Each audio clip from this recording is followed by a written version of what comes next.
الحمد لله الذي جعل رمضان شهر الصيام والقيام الذي أنزل فيه القرآن هدى للناس وبينات من الهدى والفرقان.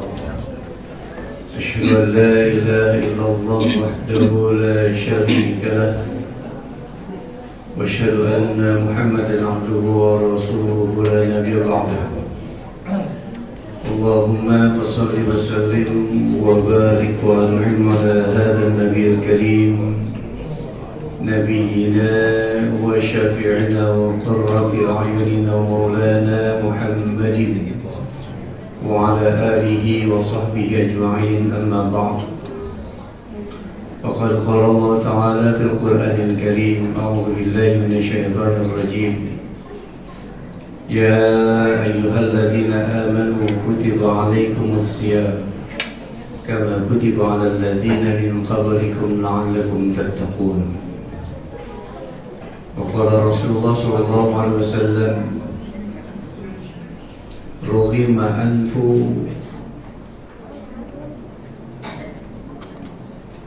أي بعدا لمن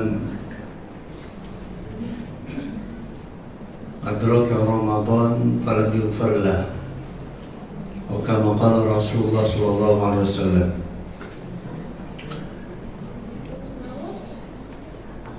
Jamaah salat isya dan salat tarawih insyaallah dimulakan Allah Subhanahu wa taala. Alhamdulillah, bersyukur kita kepada Allah Subhanahu wa taala atas segala limpahan nikmat dan karunia-Nya, sehingga kita termasuk orang-orang yang masih diberikan kesempatan untuk berjumpa dengan satu bulan yang ditunggu-tunggu oleh umat yang tahu persis bagaimana keutamaan bulan suci Ramadan ini. Al-Imam Ibnu Rajab Al-Hambali dalam kitabnya Lataiful Ma'arif, beliau mengatakan, bulughu syahri Ramadan ni'matun azimatun. Orang-orang yang diberikan kesempatan bertemu dengan bulan Ramadan merupakan orang-orang yang mendapatkan nikmat yang agung, nikmat yang sangat besar. Bagaimana tidak, dalam kitab yang sama Imam Ibnu Rajab mengutip perkataan seorang ulama salaf yang bernama Mu'alla bin Al-Fadl, di mana beliau menggambarkan bagaimana generasi salaf terdahulu membayangkan senantiasa berdoa kepada Allah Subhanahu wa taala, kanu yad'una Allah taala sittata ashhurin ayyubalighahum Ramadan. Mereka berharap berdoa kepada Allah sepanjang 6 bulan sebelum Ramadan. Tujuannya apa? Meminta kepada Allah supaya dipertemukan dengan bulan Ramadan. Dan alhamdulillah kita mungkin belum sampai 6 bulan atau 3 bulan atau bahkan mungkin 1 bulan pun bisa jadi kita lengah. Kita belum pernah meminta kepada Allah untuk bisa bertemu dengan Ramadan, tapi kemudian Allah sampaikan. Maka Imam Ibnu Rajab mengatakan ini merupakan nikmatun azimah, nikmat yang sangat luar biasa. Orang bijak mengatakan, ketika kita masih diberikan kesempatan bertemu dengan Ramadan, berarti masih ada 2 kekurangan dalam diri kita yang harus menjadi renungan buat kita. Yang pertama, bisa jadi amal kita kurang banyak. Yang kedua, bisa jadi dosa kita terlalu banyak. Maka kita dikasih kesempatan lagi bertemu dengan Ramadan. Karena apa?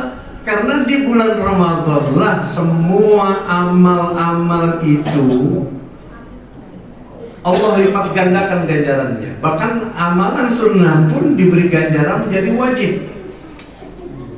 Dan di bulan Ramadan pula, semua aktivitas yang nuansanya ibadah kita lakukan ikhlas karena Allah, maka itu berpotensi menggugurkan dosa-dosa kita. Ibadah siangnya digambarkan oleh Nabi, man shoma Ramadhana. Ini sebagai simbol ibadah siang hari, apapun bentuk ibadahnya. Begitu juga dengan ibadah malamnya yang digambarkan oleh Nabi, man qama Ramadhana.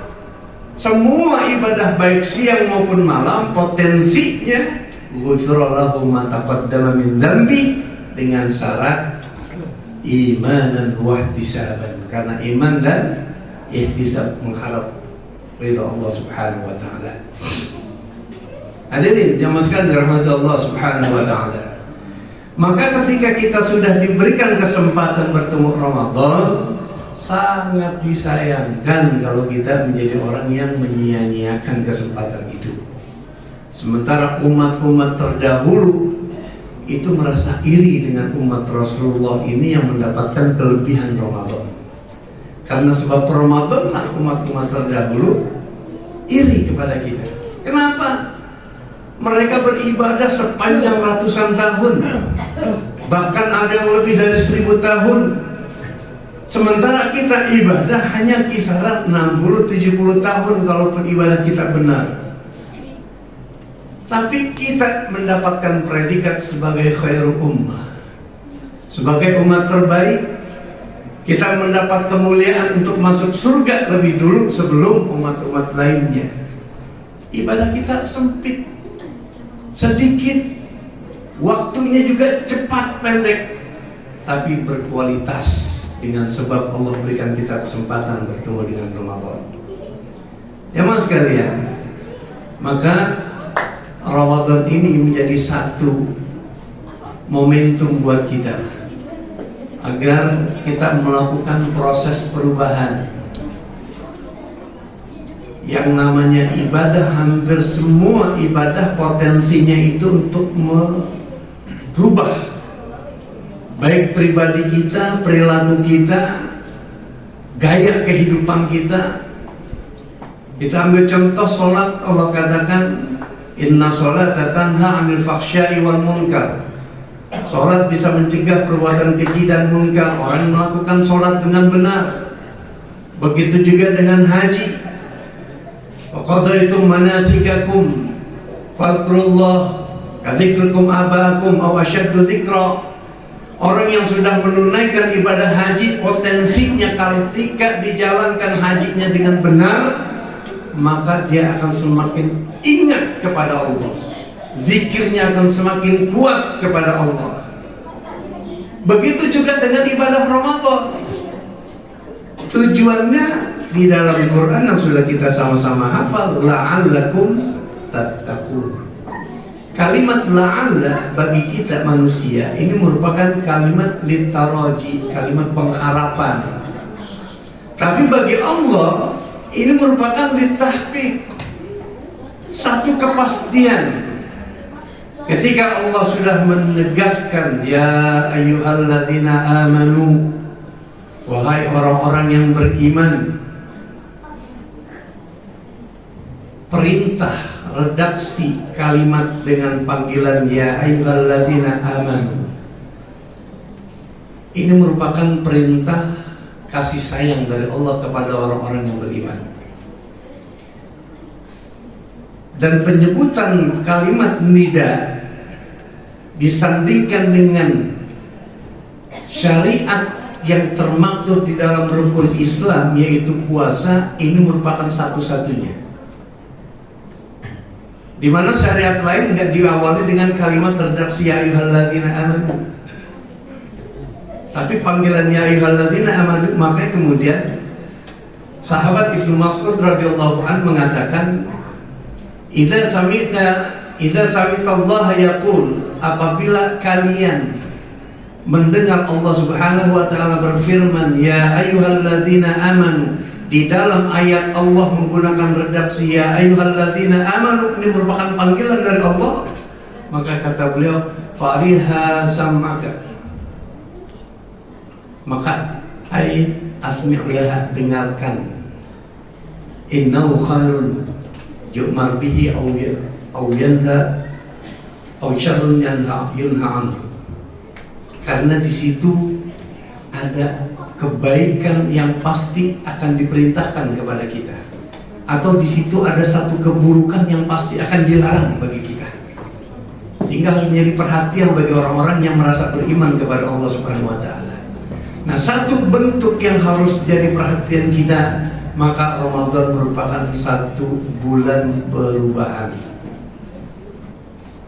Kita ambil contoh bagaimana puasanya ulat, yang mungkin kita sudah sama-sama tahu ulat, Pak. Ulat bulu itu puasa. Yang saya yakin ketika itu masih namanya ulat bulu, kita semua kadang-kadang hampir semua kita takut. Jangankan ini, kesenggol aja bisa bentol badan kita. Itu ulat bulu, dikasih daun apa aja dimakan habis. Ulat bulu ini menjadi musuh petani. Hampir sebagian besar umat manusia takut, jijik, geli terhadap ulat bulu. Tapi ulat bulu nggak mau menjadi ulat bulu seterusnya, nggak mau jadi ulat bulu selamanya. Ketika dia melakukan satu proses yang namanya proses metamorfosis, masuk ke dalam kepompong, maka sekian lama, sekian hari dia tidak makan, tidak minum, tidak kawin. Ulat bulu itu berpuasa. Keluar dari kepompong, berubah dirinya menjadi seekor kupu-kupu. Yang saya yakin Bapak Ibu yang tadinya ketika ketemu ulat bulu takut, geli, ketika ulat bulu itu berubah jadi kupu-kupu, hampir semua kita pasti suka dan senang melihat kupu-kupu karena keindahan warnanya. Karena perubahan yang drastis terjadi dari ulat bulu menjadi kupu-kupu setelah melalui proses puasa yang disebut dengan proses metamorfosis. Kupu-kupu dia hinggap di daun, nggak ngerontokin daun. Hinggap di dahan ranting, nggak buat dahan ranting itu patah. Hinggap di bunga, bahkan membantu proses penyerbukan. Itulah pribadi yang bermanfaat. Dari pribadi yang tadinya menyebalkan, tadinya membuat sebagian besar manusia itu nggak suka, ketika berubah menjadi pribadi yang bermanfaat. Bahkan yang namanya ulat bulu itu udah mati aja, kadang-kadang bangkainya itu diawetkan, ditaruh di bingkai kaca, dijual, bahkan bisa sampai puluhan juta, ada yang ratusan juta. Nggak tahu kalau bangkai kita nggak ada yang mau beli sama sekali. Itu ulat bulu, bangkainya pun masih laku. Berbeda ketika dia masih dalam bentuk seekor ulat bulu. Ketika ulat bulu misalnya terlindas sepeda, kepalanya masih utuh, kepalanya masih bisa bergerak-gerak. Ketika mungkin kita masih kecil yang ingat di kampung ketika main melihat ada ulat bulu masih bergerak kepalanya, kita akan sampai kita bilang, wah ada ulat bulu, ada ulat bulu. Yang lain kawan-kawan kita pasti akan matiin, injak. Kenapa? Karena nggak ada harganya. Disinilah makna ketika Rasulullah katakan raqima anfu faman adraka Ramadan falam yughfar lahu ay bu'dan liman adraka Ramadan falam yughfar lahu. Celaka, tercoreng dia, terhina dia ketika Allah sudah kasih kesempatan kita bertemu dengan Ramadan, tapi dia nggak mendapatkan nilai-nilai yang akan mengurangi dosa-dosanya, nggak diampuni oleh Allah Subhanahu wa Ta'ala. Ketika dia tidak mampu memanfaatkan semua potensi Ramadan dengan segala kebaikannya, Ramadan berlalu begitu saja tanpa ada perubahan. Entah sudah Ramadan yang keberapa kali kita jalani pada saat ini, mungkin sudah belasan kali atau bahkan mungkin puluhan kali. Apakah ada nilai-nilai Ramadan yang kemudian masih membekas di dalam diri kita, yang mampu mengubah kehidupan kita selama ini? Yang tadinya kita jarang sholat berjamaah, alhamdulillah di bulan Ramadan kita bisa berjamaah sama-sama. Jangan sampai selepas Ramadan kembali lagi kita tinggalkan masjid ini. Yang tadinya kita belum pernah atau jarang tilawah berjamaah, ngaji bareng-bareng. Ketika Ramadan mungkin diadakan ngaji bareng-bareng. Selepas Ramadan jangan dilepas. Begitu juga dengan ibadah-ibadah lainnya, kebaikan-kebaikan lainnya. Karena apa? Ramadan Allah berikan sebagai sarana media tarbiyah kita hanya dalam rentang waktu 1 bulan, kurang lebih 30 hari. Yang saya pernah berbincang dengan salah seorang psikolog kawan saya, beliau katakan proses pendidikan yang efektif ketika itu dilakukan secara terus-menerus seharusnya sepanjang 2 pekan sudah cukup untuk mampu membentuk seseorang, mengubah gaya hidupnya. Allah menyediakan waktu Ramadan kita 30 hari, dan itu seharusnya lebih dari cukup ketika kita mampu melakukan perenungan-perenungan dalam kebaikan Ramadan ini. Jemaah sekalian dirahmati Allah Subhanahu wa Ta'ala, ini mungkin yang bisa saya sampaikan. Mudah-mudahan Ramadan tahun ini mampu menjadikan kita mengubah, kita jadikan Ramadan ini sebagai sarana untuk melakukan proses perubahan dalam diri kita, mengubah diri kita dari hal-hal yang kurang kemudian kita perbaiki, dari hal-hal yang mungkin belum pernah kita lakukan. Pada akhirnya kita terus belajar untuk terus meningkatkan kualitas kita, meningkatkan keimanan dan ketakwaan kita. Karena takwalah yang akan menjadi sasaran, tujuan utama dari ibadah Ramadan kita. Dan takwa di dalam beberapa ayat digambarkan menjadi orang-orang pribadi-pribadi yang akan menghuni surganya Allah Subhanahu wa Ta'ala. Innal muttaqina fi jannatin wa 'uyun akhidina ma atahum rabbuhum innahum kanu qabla dzalika muhsinin kanu qalilan minal laili ma yahja'un wa bil ashari hum yastaghfirun wa fi amwalihim haqqun lis-sa'ili wal mahrum. Orang-orang bertakwa itu akan mendapatkan surga yang Allah berikan. Mereka bebas makan minum, bebas melakukan apa saja, tapi kita jangan melihat surganya, jangan melihat enaknya mereka, tapi perhatikan bagaimana orang-orang bertakwa itu dulu ketika mereka di dunia. Mereka melakukan berbagai kebaikan-kebaikan. Mereka menyedikitkan tidurnya untuk beribadah kepada Allah. Mereka bangun sahur, memperbanyak istighfar di waktu sahur, menyediakan sebagian dari hartanya untuk orang-orang yang membutuhkan. Itulah diantara predikat ciri orang-orang bertakwa yang kesemua rangkaian itu bisa kita lakukan di bulan Ramadan ini. Jemaah sekalian dirahmati Allah Subhanahu wa Ta'ala, sekali lagi mudah-mudahan Allah memberikan kita kekuatan iman dan Islam untuk meraih kebaikan-kebaikan Ramadan ini, sehingga selepas Ramadan kita keluar sebagai pemenang yang akan meraih hadiah takwa, dan ini menjadi bekal kita untuk menjalani kehidupan di 11 bulan selepas Ramadan. Wallahu a'lam bishawab. Hadanallahu wa iyyakum ajma'in. Assalamualaikum warahmatullahi wabarakatuh.